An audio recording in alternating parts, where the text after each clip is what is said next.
10th മുതൽ നമ്മൾ കേൾക്കുന്ന രണ്ട് ഇമ്പോർട്ടന്റ് ആയിട്ടുള്ള എക്സാംസ് ആണ് നമ്മുടെ CBSE 10th ബോർഡ് എക്സാമും അതേപോലെ തന്നെ നമ്മുടെ പ്രീ ബോർഡ് എക്സാംസ് അല്ലെ. ഈ രണ്ട് എക്സാമുകൾ നമ്മുടെ ലൈഫിൽ വളരെയധികം ഇമ്പോർട്ടന്റ് ആണ്. അങ്ങനെയൊക്കെ ഒരുപാട് ടെൻഷനും കാര്യങ്ങളൊക്കെ നിങ്ങൾക്ക് ഉണ്ട് അല്ലെ. അപ്പൊ ഈ ഒരു സമയത്ത് നിങ്ങൾ ഈ രണ്ട് എക്സാംസും ഒരുമിച്ച് വരുന്നതിന്റെയും എല്ലാത്തിനെയും ടെൻഷനിലായിരിക്കും. എന്താണ് ചെയ്യേണ്ടത്?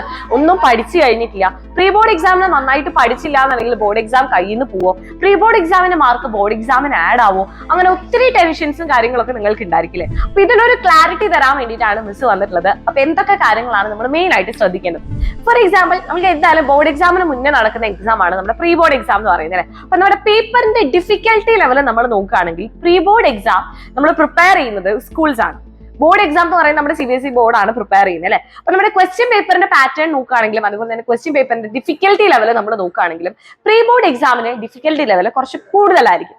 അത് എന്തുകൊണ്ടാണ് അങ്ങനെ ഒരു ഡിഫിക്കൽട്ടി ലെവൽ കൂട്ടിക്കൊണ്ട് തന്നെ നിങ്ങൾക്ക് എക്സാം നടത്തുന്നതെന്ന് വെച്ച് കഴിഞ്ഞാൽ, നിങ്ങൾ പ്രീ ബോർഡ് എക്സാമിന് അത്രയും ഡിഫിക്കൽട്ട് ആയിട്ടുള്ള ക്വസ്റ്റ്യൻസ് ഫേസ് ചെയ്ത് അത് നിങ്ങൾ ഓവർകം ചെയ്ത് വരികയാണെങ്കിൽ നിങ്ങൾക്ക് ബോർഡ് എക്സാമിന് കാണുന്ന ഓരോ ക്വസ്റ്റ്യൻസും സിമ്പിൾ ആയിട്ട് തോന്നുകയും ചെയ്യും. അതുപോലെ തന്നെ ഈസി ആയിട്ട് കോൺഫിഡന്റ് ആയിട്ട് നിങ്ങൾക്ക് ഓരോന്നും അറ്റൻഡ് ചെയ്യാൻ പറ്റും.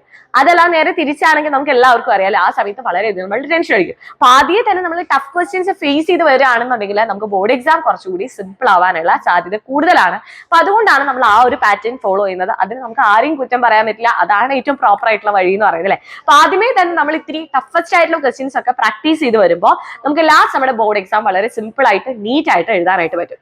ആൻഡ് നമ്മൾ പേപ്പർ കറക്റ്റ് ചെയ്യുന്ന കാര്യം നോക്കുകയാണെന്നുണ്ടെങ്കിൽ നമ്മുടെ ബോർഡ് എക്സാമിന്റെ ക്വസ്റ്റ്യൻ പേപ്പർ കറക്റ്റ് ചെയ്യുന്ന പോലെയല്ല നമ്മുടെ പ്രീ ബോർഡ് എക്സാമിന്റെ ക്വസ്റ്റ്യൻസ് കറക്റ്റ് ചെയ്യുക. അപ്പൊ പ്രീ ബോർഡ് എക്സാമിന്റെ ആൻസർ ഷീറ്റ് കറക്റ്റ് ചെയ്യുന്നത് നമ്മുടെ ടീച്ചേഴ്സ് ആയിരിക്കും അല്ലെ. അപ്പൊ അത് കറക്റ്റ് ചെയ്യുന്ന സമയത്ത് ടീച്ചേഴ്സ് കുറച്ച് കൂടുതൽ സ്ട്രിക്റ്റ് ആയിട്ടായിരിക്കും കറക്റ്റ് ചെയ്തത്. അതായത് പേപ്പർ കറക്റ്റ് ചെയ്യുന്നതിന്റെ ആ ഒരു സ്ട്രിക്ട്നെസ് എന്ന് പറയുന്നത് നമ്മുടെ പ്രീ ബോർഡ് എക്സാംസിന് കുറച്ച് കൂടുതലായിരിക്കും. വളരെയധികം ടഫായിട്ട് ഇത് ഓരോ മൈന്യൂട്ട് ആയിട്ടുള്ള പോയിന്റ്സും അവർ അത്രയും വാലിഡ് ആയിട്ട് നോക്കുന്ന കാര്യമായിരിക്കും. പക്ഷേ നമ്മുടെ ബോർഡ് എക്സാമിലേക്ക് വരുമ്പോൾ കുറച്ചുകൂടി ലിബറൽ ആയിട്ടായിരിക്കും നമ്മുടെ വാല്യുവേഷനും കാര്യങ്ങളൊക്കെ ഉണ്ടായിരിക്കാം. അത് എന്തുകൊണ്ടാണെന്ന് വെച്ചാൽ പ്രീ ബോർഡ് എക്സാമിന് നമ്മൾ അത്രയും ഓരോ മൈന്യൂട്ട് പോയിന്റ്സ് നമ്മൾ വിട്ടുപോകാതെ എഴുതിയെങ്കിൽ മാത്രമാണ് ബോർഡ് എക്സാമിന് അതൊക്കെ നമുക്ക് ഓർമ്മയുണ്ടാവുള്ളൂ. ബോർഡ് എക്സാമിന് പൊതുവെ ലിബറൽ ആയിട്ടാണ് എല്ലാ കാര്യങ്ങളും നോക്കാറ്. ഇപ്പൊ നിങ്ങൾ തന്നെ നിങ്ങളുടെ സീനിയേഴ്സിന്റെ അടുത്തൊക്കെ ചോദിച്ചാൽ മനസ്സിലാവും, നമ്മൾ എക്സ്പെക്ട് ചെയ്തതിനേക്കാളും കൂടുതൽ മാർക്ക് അവർക്ക് എല്ലാവർക്കും റിസൾട്ട് വരുമ്പോൾ കിട്ടിയിട്ടുണ്ടായിരിക്കും. അതിനുള്ള മെയിൻ റീസൺ എന്ന് പറയുന്നത് ഇതാണ്. കാരണം നമ്മുടെ പ്രീ ബോർഡിനേക്കാളും ലിബറൽ ആണ് എന്തെന്ന് പറയുന്നത് നമ്മുടെ ബോർഡ് എക്സാം എന്ന് പറയുന്നത്. അതുകൊണ്ടാണ് നമുക്ക് ഫീൽ ചെയ്യുന്നത്. ആൻഡ് ലാസ്റ്റ്ലി നമ്മുടെ ഈ എക്സാംസിന്റെ ഇമ്പോർട്ടൻസ്. പ്രീ ബോർഡ് എക്സാമിന്റെ മാർക്ക് ഒരിക്കലും ബോർഡ് എക്സാമിന് ആഡ് ചെയ്യോ കാര്യങ്ങളൊന്നുമില്ല. അപ്പൊ പ്രീ ബോർഡ് എക്സാമിന് നല്ല മാർക്ക് ഉണ്ടായി എന്ന് വെച്ചാൽ ബോർഡ് എക്സാമിന് മാർക്ക് ഉണ്ടാവണമെന്നില്ല. അതേപോലെ തന്നെ പ്രീ ബോർഡ് എക്സാമിന് മാർക്ക് കുറഞ്ഞു എന്ന് വെച്ചാൽ ബോർഡ് എക്സാം ഇനി കയ്യിൽ നിന്ന് പോകും, അങ്ങനെയില്ല. നമുക്ക് ശരിക്കും പ്രീ ബോർഡ് എക്സാം എന്ന് പറയുന്നത് it's only for the preparation of board exam. Board എക്സാമിന് നന്നായിട്ട് പ്രിപ്പയർ ചെയ്യണം. അതിന്റെ പ്രിപ്പറേഷന് വേണ്ടിയിട്ടാണ് നമ്മൾ പ്രീ ബോർഡ് എക്സാം നന്നായിട്ട് പഠിക്കണം, അത് നന്നായിട്ട് ചെയ്യണം എന്ന് നമ്മൾ പറയുന്നത്. കാരണം പ്രീ ബോർഡ് എക്സാമിന് നിങ്ങൾ മാക്സിമം നന്നായിട്ട് പഠിക്കുകയാണെങ്കിൽ ബോർഡ് എക്സാമിന് നിങ്ങൾക്ക് ജസ്റ്റ് ഒന്ന് റിവൈസ് ചെയ്യേണ്ട ആവശ്യം മാത്രമേ വരുള്ളൂ. ഇനി ബോർഡ് എക്സാമിന് ഇമ്പോർട്ടൻസ് എന്താണ്? മക്കളെ, നമ്മുടെ ഈ ഒരു CBSE 10th ബോർഡ് എക്സാം നിങ്ങൾ ക്ലിയർ ചെയ്യുകയാണെങ്കിൽ മാത്രമാണ് നിങ്ങൾക്ക് +1, +2 നിങ്ങൾക്ക് നിങ്ങൾ ഇഷ്ടപ്പെട്ട സ്ട്രീം നിങ്ങൾക്ക് സെലക്ട് ചെയ്യണമെന്നുണ്ടെങ്കിൽ നിങ്ങൾ വിചാരിച്ച മാർക്ക് നിങ്ങൾക്ക് വേണം അല്ലെ. നമുക്ക് ഫുൾ മാർക്കായിട്ട് നമ്മൾ പോവുകയാണെന്നുണ്ടെങ്കിൽ നമുക്ക് ഏത് സ്കൂളിലും നമുക്ക് ഇഷ്ടപ്പെട്ട സ്ട്രീം നമുക്ക് സെലക്ട് ചെയ്ത് പഠിക്കാൻ പറ്റും. ആ സ്ട്രീം എന്ന് പറയുന്നതാണ് നമ്മളെ ബാക്കിയുള്ള നമ്മുടെ കരിയറിനെ ഡിസൈഡ് ചെയ്യുന്നത്. അപ്പൊ 10th ഈ ഒരു മാർക്ക് ശരിക്കും പറഞ്ഞു കഴിഞ്ഞാൽ അതിന്റെ മെയിൻ ഇമ്പോർട്ടൻസ് എന്ന് പറയുന്നത് നമ്മുടെ എന്തിനു വേണ്ടിയിട്ടാണ്? നമ്മുടെ സ്ട്രീം സെലക്ട് ചെയ്യാം.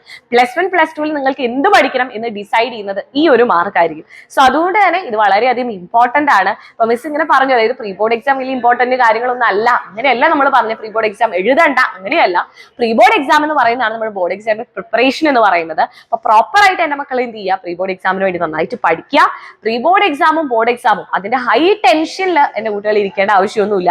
അപ്പൊ അതുകൊണ്ട് നന്നായിട്ട് റിലാക്സ് ചെയ്ത് തന്നെ നമ്മുടെ ബോർഡ് എക്സാമിനായിക്കോട്ടെ പ്രീ ബോർഡ്സിനായിക്കോട്ടെ നന്നായിട്ട് പ്രിപ്പയർ ചെയ്യുക. നല്ലൊരു മാർക്ക് നിങ്ങൾക്ക് എല്ലാവർക്കും ഉണ്ടായിരിക്കും. കാരണം ഇപ്പോഴേ നിങ്ങൾ എല്ലാവരും സ്റ്റാർട്ട് ചെയ്ത് റിവിഷൻ ഒക്കെ പ്രോപ്പർ ആയിട്ട് ചെയ്യുകയാണെങ്കിൽ നമുക്ക് ആവശ്യത്തിന് ടൈം ഉണ്ടായിരിക്കും. അതുപോലെ തന്നെ റിലാക്സ് ചെയ്ത് എക്സാം എഴുതാനായിട്ട് പറ്റും. അപ്പൊ ഈ ഒരു വീഡിയോയുടെ താഴെ എന്റെ കുട്ടികളെല്ലാം ഒരു കാര്യം കമന്റ് ചെയ്യണം, എങ്ങനെയാണ് നിങ്ങളുടെ പ്രിപ്പറേഷനും കാര്യങ്ങളൊക്കെ പോകുന്നത്? ബോർഡ് എക്സാമിനായിക്കോട്ടെ പ്രീ ബോർഡ്സിനായിക്കോട്ടെ നിങ്ങളുടെ പ്രിപ്പറേഷനൊക്കെ എങ്ങനെ പോകുന്നു? എല്ലാ ചാപ്റ്റേഴ്സും റിവിഷനൊക്കെ ചെയ്തു തുടങ്ങിയോ എന്നുള്ള കാര്യങ്ങളൊക്കെ എന്ത് ചെയ്യുക? താഴെ നിന്ന് കമന്റ് ചെയ്യുക. അത് നിങ്ങൾ പലർക്കും ഒരു മോട്ടിവേഷൻ ആയിരിക്കും.